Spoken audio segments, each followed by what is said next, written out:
வரலாறு காணாத பெருமழையால் நெல்லை மாவட்டமே தத்தளிக்கிறது. தாமிரபரணி ஆற்றில் வெள்ளம் கரைபுரண்டு ஓடுவதுடன் வீடுகளை வெள்ளம் சூழ்ந்ததால் மக்கள் கடும் அவதியடைந்து வருகின்றனர். இதுகுறித்து கூடுதல் விவரங்களை செய்தியாளர் ராமலிங்கத்திடம் கேட்கலாம். வணக்கம் ராமலிங்கம், கூடுதல் தகவல்களை பதிவு செய்யலாம். நிச்சயமாக. அதாவது பார்த்தோம்னா நெல்லை மாவட்டத்தில் சொன்ன மாதிரி வரலாறு காணாத அளவில் மழை பெய்ததன் காரணமாக நெல்லை மக்கள் மிகவும் அவதிக்கு உள்ளாகியுள்ளனர். அதுவும் மட்டுமல்லாமல் அதாவது விடிய அரசினுடைய மெத்தன போக்கு காரணமாகவும் மாவட்ட நிர்வாகத்தினுடைய அலட்சியம் காரணமாகவும் எந்தவித முன்னெச்சரிக்கை நடவடிக்கையும் எடுக்காத காரணத்தினால் பொதுமக்கள் மிகவும் கஷ்டப்பட்டு வருவதை நாம் காண முடிகிறது. குறிப்பாக தாமிரபரணி ஆற்றினுடைய வெள்ளப்பெருக்கு அதிகமானதன் காரணமாக நெல்லை சந்திப்பு, மாவட்ட ஆட்சியர் அலுவலகம், அரசு சுற்றுலா மாளிகை உள்ளிட்ட அனைத்து பகுதிகளும் வெள்ளக்காடாக காட்சியளிக்கிறது. இதற்கு அடுத்தபடியாக பார்த்தோம்னா இளந்தகுளம் கோயிலும் பாலை பஸ் ஸ்டாண்டு கோயிலும் முற்றிலுமாக துண்டிக்கப்பட்டுள்ளது. இதனால் பேருந்துகள் முற்றிலுமாக ஸ்தம்பித்துள்ளது என்று சொல்லலாம். இதே போல ரயில்வே நிலையங்களிலும் சுற்றி தண்ணீர் இருப்பதனால் அந்த பகுதி முழுவதும் அந்த பகுதியில் ரயில்வே வரத்து போக்குவரத்து தடை செய்யப்பட்டுள்ளது. அந்த பகுதியிலிருந்து வந்தால் கூட வெளியே வர முடியாத சூழ்நிலை நிலவுகிறது.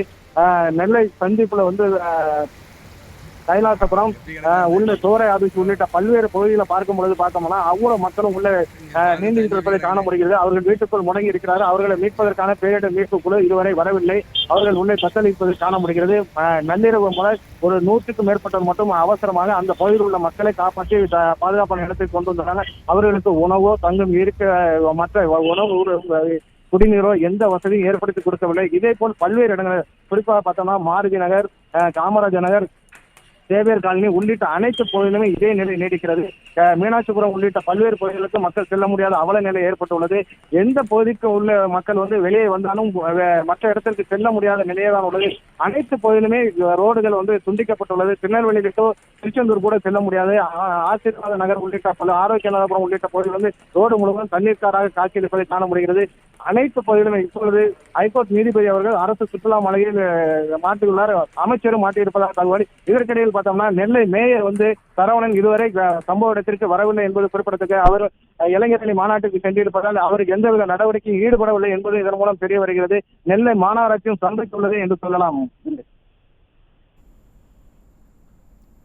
கூடுதல் தகவல்களுக்கு நன்றி ராமலிங்கம்.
பார்ப்பாங்களாம், கீழே பார்ப்பாங்களாம், பார்க்கலன்னு சொல்றாங்க. அவ்வளவுக்கு தண்ணி மழை